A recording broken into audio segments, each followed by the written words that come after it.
story. Someone who was driving under the influence came up from this side of the road. They were driving obviously fast because of what happened here. You can actually see their tire tracks here in the ground here. So they came through this person's front yard here, running through their house. You can see those tire tracks leading up to this boarded up house here.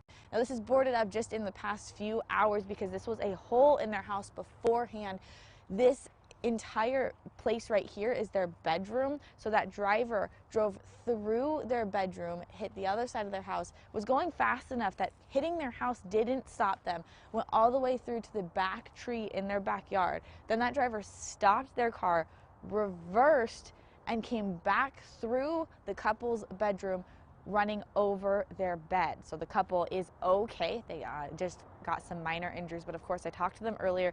They said they were absolutely terrified. That, I mean, you couldn't even imagine waking up to someone running over your bed. They did say that they have some scratches on their legs, some bruises on their arms. But other than that, they just have those minor small injuries. But they said they are just completely still shaken up. I talked to them around 5 a.m. It had been 5 hours since it had happened, and the woman said she was still nervous. She was still had that kind of adrenaline, those nerves from what had happened, still obviously shaken up. You can see, besides the fact that the couple is lucky for only having minor injuries after that car ran over their bed, you can see their house ended up with tons of damage. So much of that rubble on the sides there ends up being thousands of dollars in damages here. So a little bit more detail about what happened. Police responded to this at 12:15 this morning. Again, that truck was traveling fast enough to go through the house and into the yard further, all the way back about 10 yards into the yard before stopping. The driver is 29-year-old Michael T. Johnson Morkey. Officers say that Michael was under the influence and placed him under arrest for DUI. Now he is now in Spokane County Jail. He was booked into Spokane County Jail, and they did run a criminal history on Michael. It does appear that he had a DUI conviction in 2016 as well. So again, lucky for the people living here that they only suffered minor injuries, but of course their house now, a lot of damage. So I mean, like Nate was saying, our photographer Nate here was saying that it was so interesting when we were able to talk to them this morning, that all of this damage, all of that, but all they really came out with is those scratches on their legs, those bruises on their arms. Of course, though, very mentally shaken up here as well. It took about, you said, about an hour for them to get up boards this morning. Nate was here around 4:15 this morning. They just gotten started boarding up the house.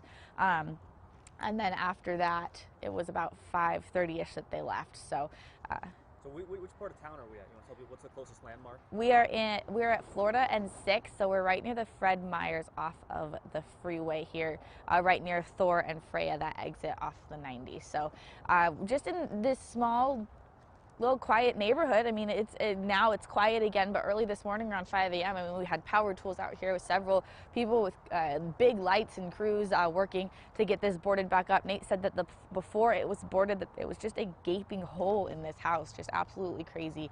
Let me look at our Facebook feed here and see if you guys have any questions. As always, if you have any questions, go ahead and comment those. Oops, sorry, don't want to hear myself back on that. Yeah, it looks like just a lot of shock with what happened here. I mean, it's just kind of a crazy scenario. Obviously, this car was going fast enough to have gone through the house. You can see the boards here on the main bedroom, the boards on that corner there, and then back to the tree. So that driver obviously going very fast under the influence, and those tire tracks, you can tell, were swerving a bit before it hit their front yard as well. You can see they obviously turned in this way, swerved a little bit, and then went into the house from those tire tracks. So yeah, again, we are near Florida and 6th. It is starting to rain right now, so we might wrap this up a little quickly. We don't have an umbrella for the camera, but just one more time before it starts raining too fast. We are here near Florida and 6th, which is near the Fred Meyer off of the Thor and Freya exit from I-90. This house was run into by a driver that was drunk early this morning around midnight. That driver ran through their house, stopped beyond their yard, reversed, went back through the house again, running over the couple's bed. as they were sleeping. Obviously, waking up to that, they said that was absolutely terrifying.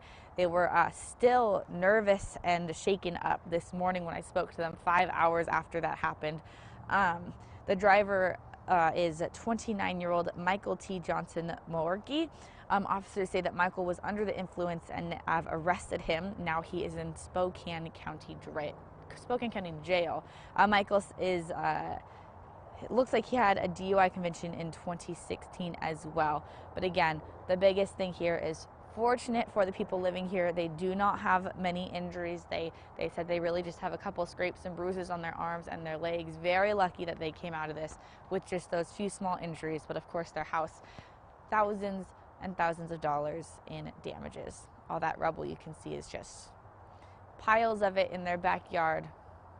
Took about an hour to get their house boarded up, and they were able to leave. They were here for about an hour and a half this morning while we were here, and they jumped in their car and left. But they watched the crews board up their house and kind of were obviously very shaken up about it.